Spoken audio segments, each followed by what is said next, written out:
or afternoon, and welcome everyone to FSMA Friday. My name is Barbara Levin. I'm SafetyChain's SVP and co-founder, and we're very excited to launch our very first FSMA Friday in partnership with Leavitt Partners.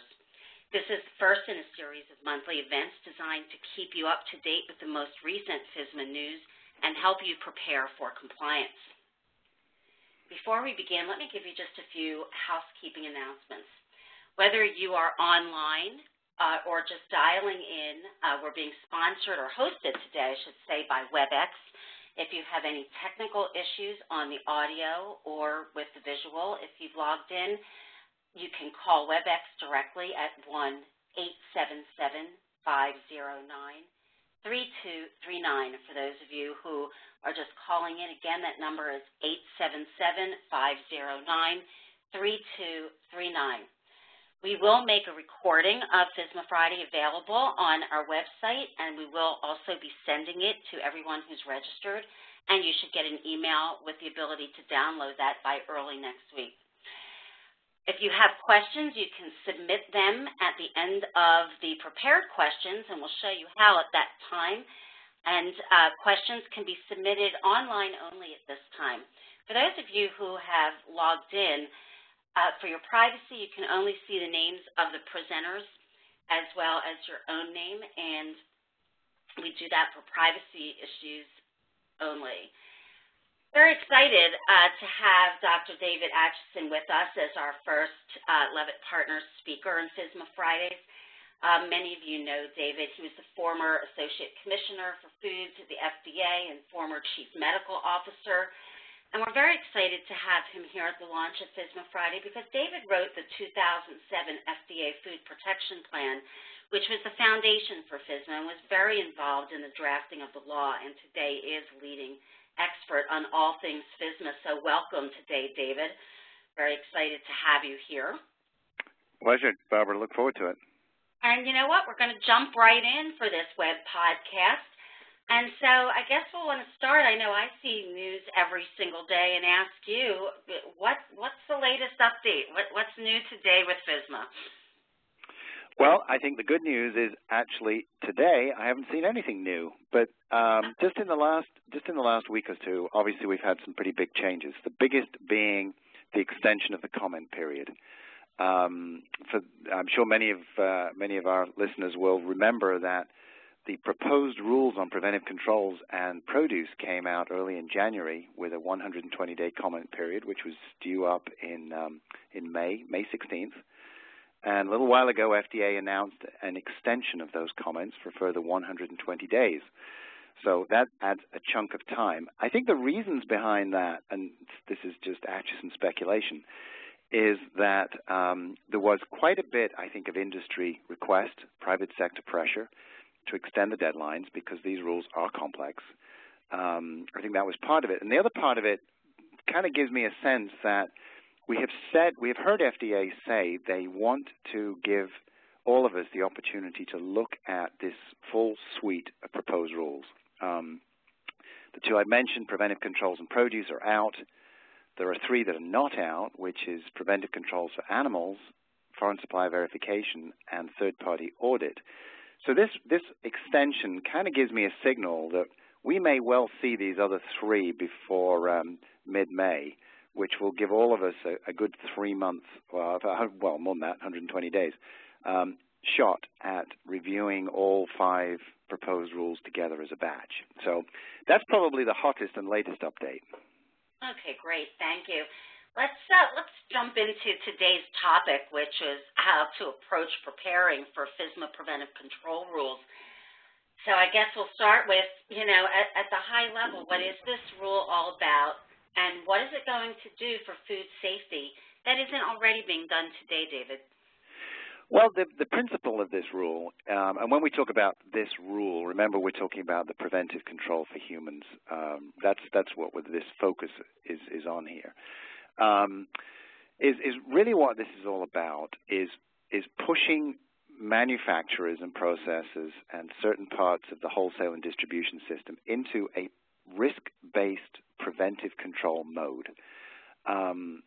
the FDA required small sectors of the food industry to follow HACCP, juice, seafood, and there are obviously regulations that are not new around low-acid canned foods. In simple terms, if we exclude dietary supplements from this, in simple terms, those three segments, seafood, juice, and low acid, were the ones where there were specific regulatory requirements. Everybody else, broadly, were not under nearly the same preventive control thinking requirements as those others.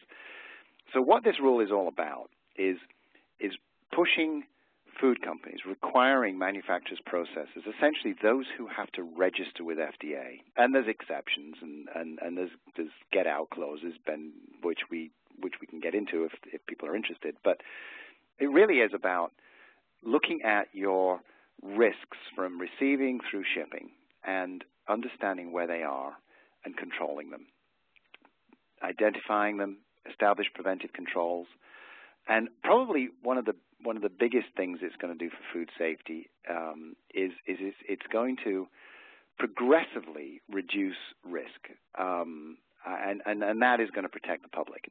I think many have said these rules are delayed. People are getting sick, and the delay is causing illness, which sort of implies that as soon as these rules are enacted, we're going to see a switch flipped, and it's all going to shut down. And no, it's not. This is going to be a very long, progressive process, which will, over time, I think will improve public health.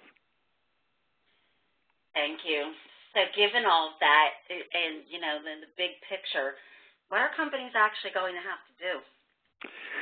Well, as I was just suggesting, the biggest part of what companies are going to have to do, likely that they haven't already got, is to develop a food safety plan.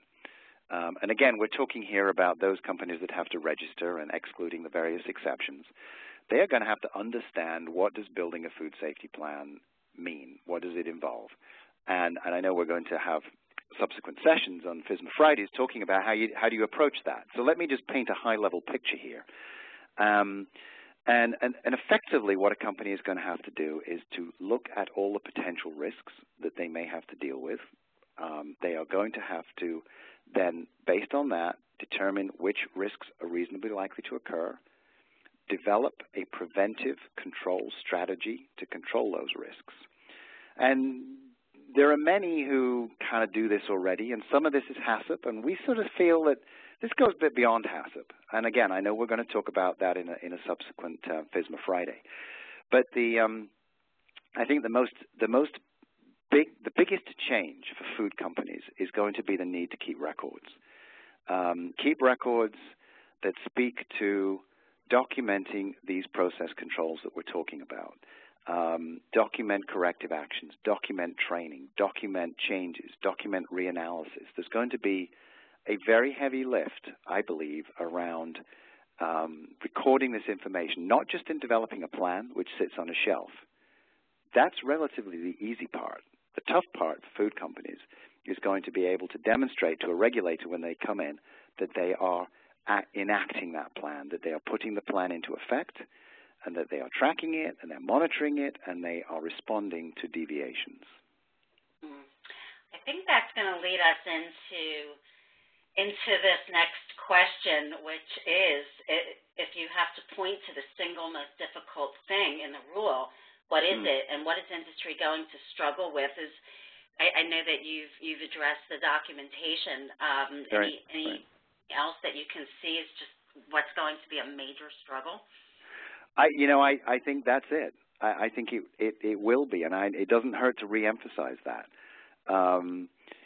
There's every food company that I've ever worked with keeps records. Many of them keep them on paper, and which is fine. The FDA doesn't require you to use electronic. They don't say you've got to be electronic, but my belief here is the biggest challenge is going to be companies to say, what records am I supposed to keep? How do I keep them? And what's the best way for me to manage this?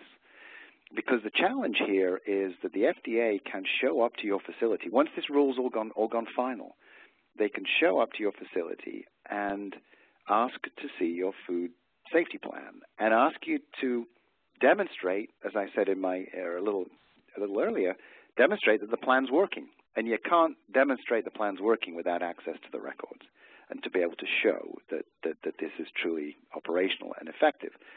So I think that's what the industry is going to struggle with the most. The other area which is really difficult to understand right now is am I in or am I out? What am I going to do? Because there's lots of variables, particularly you know, if you're in what they've termed a farm mixed type facility, there's lots of questions because it's driven by size and revenues and all sorts of things. That'll get cleared up. That's right now, I don't think that's a big struggle. It's a big question mark, but the struggle is going to be, I think, really just keeping all this new paperwork and finding an efficient way to do it, Barbara, frankly. Mm-hmm. Well, I have an idea on how that can be more efficient. Let's see. Crystal ball time. Right now, this rule is proposed. What exactly does that mean? And if you had a crystal ball, what percent of what we're seeing today do you think is going to wind its way into the final rule? Well, you know, I used to have a crystal ball, and I still have it, but it's got really opaque over the last 2 years since FSMA came out because I've been consistently wrong in timing. The good news is I've been pretty consistently right in content. So let me hedge my answer with timing's vague, content less so. What a proposed rule means is pretty much that. It means that the FDA has been given the authority by Congress to write a rule requiring preventive controls for human foods in the context of this conversation. The FDA has obviously gone into a huddle. They've talked to the private sector and others and have come up with, here's what we propose to do, proposed rule. Comes out for public comment, which is the phase we're in at the moment. As I said earlier, that comment period's just been extended. The next step is comment period closes. FDA goes into a huddle. They take the comments, and they develop a final rule based on that. A couple of things can happen. It can come out as a final rule, all done and dusted, comment period over, no opportunity for further input. That's one option. The other option is it comes out as an interim final rule, in which we do have opportunity to pitch in, and I've certainly suggested that if the FDA put certain requirements in there that are not currently in there, like environmental monitoring, supply chain control, finished product testing, it would be nice for all of us to have a second bite at comment. So that's kind of what proposed rule means and where the timing is. Once they've gone into huddle, I'm looking at minimum 6 months and possibly as long as 12 before we see a final rule or an interim final rule. Personally, I think the percentage of what's in the rule today that will be in the final rule is probably 90 to 95% there. It's certainly been evident from some of the things that we've seen in the media and from OMB that FDA were actually asking for more. So I think what we're seeing is minimum, bare bones in the proposed rule. Not much will come out, a little bit will change. We'll get clarity in certain areas, which is needed. And I think the final rule may actually take us a little further, particularly in some of those areas like supply chain control and environmental monitoring and possibly even finished product testing. Mm-hmm. Just before we get to the next question, if someone wants to give FDA comment, how do they go about doing that? There's various ways. Quickest and easiest way is to just look on the FDA website, and they can do it electronically. They can do it by fax. They can do it by writing in like a letter. And there's names and addresses and contact information on the FDA website. I don't have it right in front of me, but that's the best thing to do is to look on there, and you'll get the information pretty easily. Great, thank you.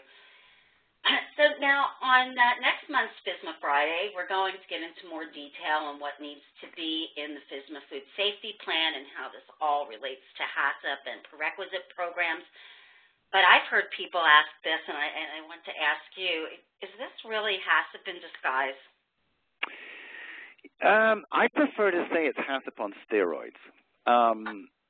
It's, you know, and to me, you say, well, what's the difference? And I think HACCP in disguise is really, to me, could be construed as it really is just HACCP, but it's just HACCP by a different name. We really intend this to be hazard analysis and critical control points, but we called it risk-based preventive controls.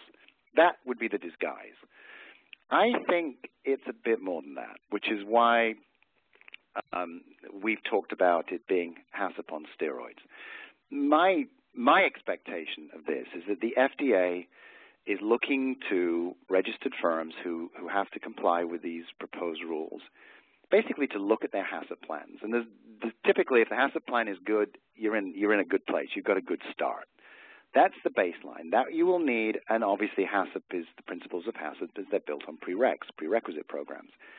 FDA is calling out in the proposed rules certain areas like allergen controls and environmental controls, and they're basically saying that if you have an environment in your ready-to-eat area that could support the growth of salmonella or listeria, this is a hazard that's reasonably likely to occur, and you need to include it in your food safety plan. And many will say, well, we include that in our prereqs. Of course you do. I think there is a difference here, though, that the food safety plan will need to include that analysis, and here's the bugs that we are preventing, and here's how we're preventing it, and here's how we're monitoring it, and here's our corrective actions. Another example here, maybe if you're making a ready-to-eat product, that take a sandwich, for example, which there is some assembly by hand by workers, co-workers on an assembly line. Obviously, a risk that's reasonably likely to occur there would be a bug like Staphylococcus aureus. The control there is hand washing, essentially, amongst others, and that isn't necessarily classic HACCP. But that, to me, is a risk that's reasonably likely to occur in certain types of foods, in certain parts of the plant. And, okay, how do we control that? We need preventive controls for that. Well, we wash hands, and we train, and we document, and so on and so forth. So I think that it isn't really HACCP in disguise, because that would say, I've got a HACCP plan, I'm good. I think if you've got a HACCP plan, you're in great shape, but you're perhaps not quite all the way to bright on this one yet.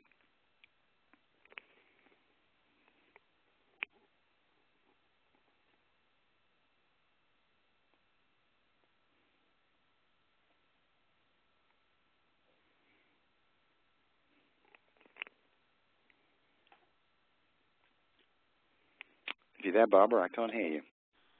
Oh, sorry about that. I'm taking us out of full screen for this last question, and now everybody should be able to see on the lower right-hand corner Q&A tab. If you've got questions that you'd like to submit for David, simply enter your question there and hit send, and we can look at some of those after we look at this last question, and that is, you know, we know that we're waiting for deadlines, but I know that you and I, when we've chatted, you know, feel pretty strongly that people should start to work on this today and not wait for the deadlines. Can you address why we think that's important? Yeah, no, I think it is important, and it's important for a couple of reasons. Firstly, as I was saying earlier, I think we can see 90 to 95% of where the agency is heading on this. And it's not a question of will these rules come out. They are out.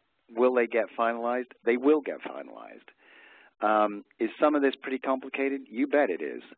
And I think that many of the clients and companies that I work with are acting today. They're saying we need to understand what it is that we need to do. We need to look at how that fits with what we're doing today. And we need to understand if we need to make changes. And it isn't hard, and it's progressive, and there's an awful lot that can be done right now that takes you down this road. You may not know all the details. There may be an I that needs to be dotted or a T that has to be crossed a little bit later as these rules become final. That's going to be a light lift. That's going to be pretty easy. But if you realize or that you don't have a recall or crisis management plan, you'll need one. If you don't have good record keeping, you'll need it. If you don't have a good, robust way of capturing information on training, you'll need it. There's a whole series of things that we know right now you are going to need.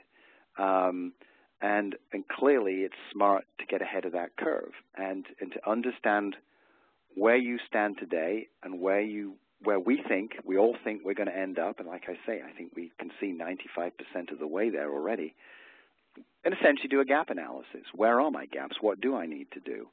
And then socialize the senior leadership in your firm to some of these areas so that they're aware, and it doesn't come as a surprise when down the road we get a final rule and you realize that, man, I'm way behind, and you go to the CEO or the CFO and say, I need some capital, I've got to make some changes here. And you get the question, well, when did you know about this? Why are you suddenly telling me now? When the answer is you could be doing that analysis today and putting this in front of your senior leadership right now, and getting ahead of the curve. It seems like a no-brainer to me. If this was lots of gray zones, lots of questions, then sure, let's wait. But it isn't. We got a lot of granularity. We know a lot of what's going to have to be done here. So let's get ahead of the curve. Couldn't agree more. We've got some questions from the audience now. First, looking at the ones that are in chat. Question from Vernon saying, in your view, is infant formula not already under preventive controls? Yes, it is. There's I don't know of an infant formula company that doesn't do preventive control thinking. The question is the information that's being collected around that and the way it's being put together going to just satisfy the requirements of a food safety plan?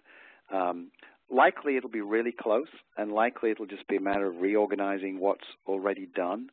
But infant formula is one of those areas which is known to be high risk. FDA's treated it as high risk. FDA is always in infant formula facilities.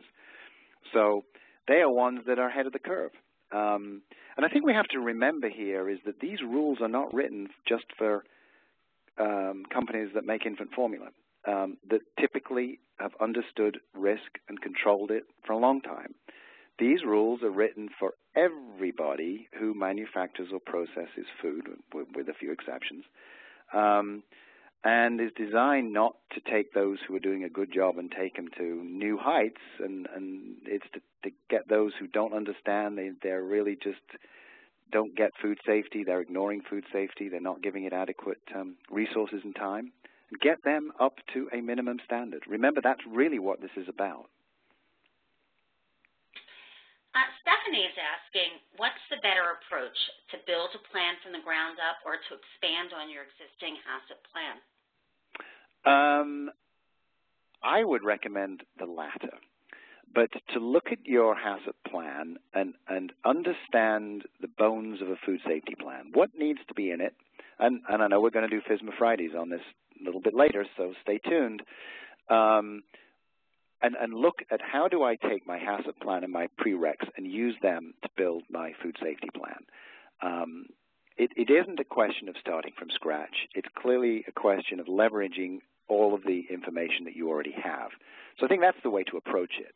But step one is understand, well, what do I need to do? What does this plan look like? And then use likely the vast amounts of information and data and systems that you already have for HACCP and your prereqs, and let's get those then plugged into the plan and look at as to where they will fit, and then understand where the gaps are, and then we can fill those in.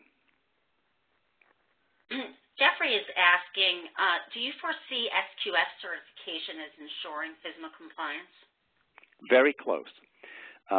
We at Leavitt Partners have actually just recently done a comparative analysis between certain parts of SQF level 2 and the preventive control requirements, and they are in pretty good alignment.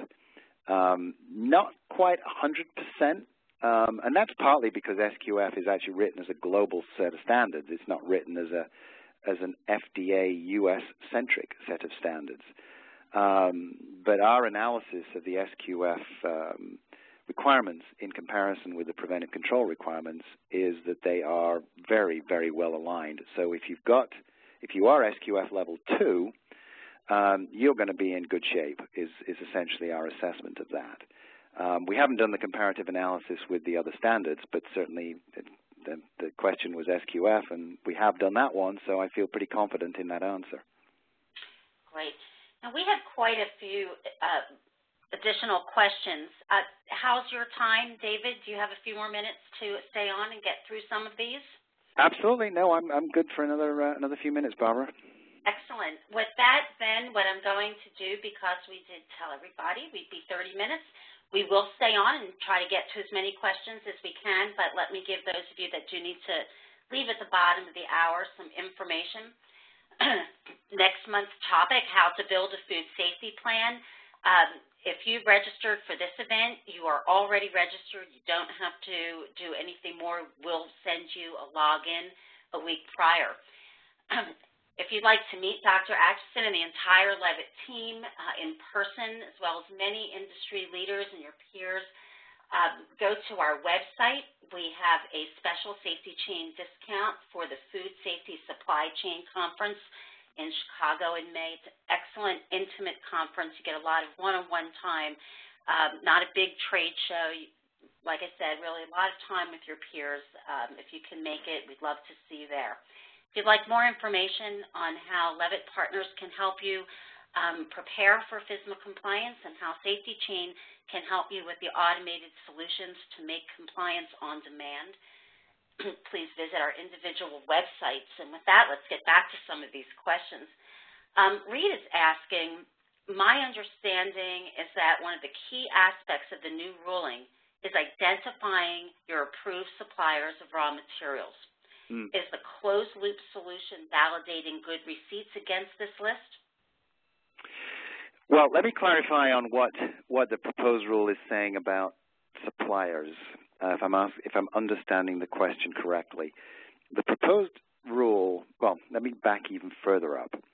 When the Food Safety Modernization Act was written as a new law, the law gave the FDA the authority to require the registered firms that have to comply with this preventive control rule.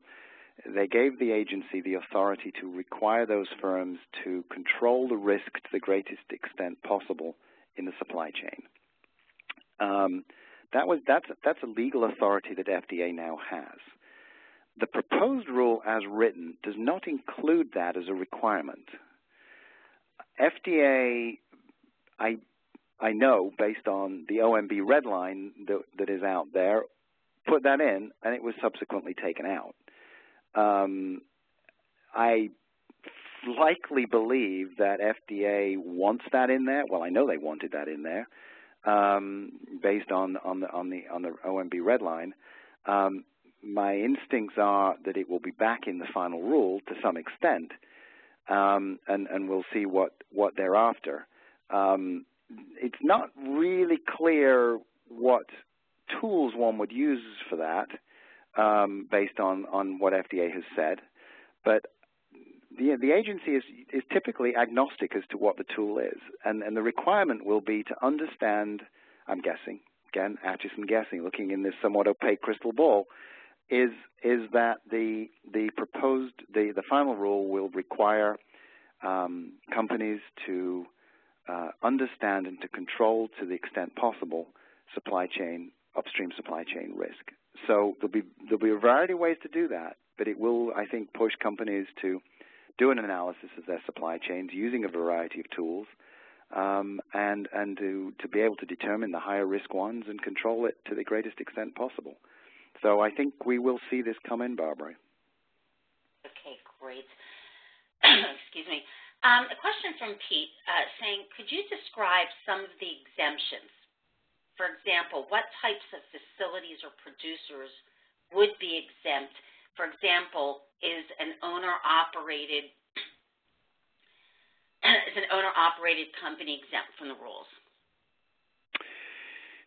The exemptions are long and complicated, but let me go down some of them, and I know I'm going to forget some. I've mentioned a couple already, that if you're under seafood HACCP, you're exempt. If you're under juice HACCP, you're exempt. If you're under low-acid canned foods, you're exempt from microbiological risk, but you're not exempt from chemical, physical, or radiological. So they're a bit in and a bit out. If you're dietary supplement, you're exempt because you're under GMP Section 111. If you are an alcohol-producing facility, you're exempt.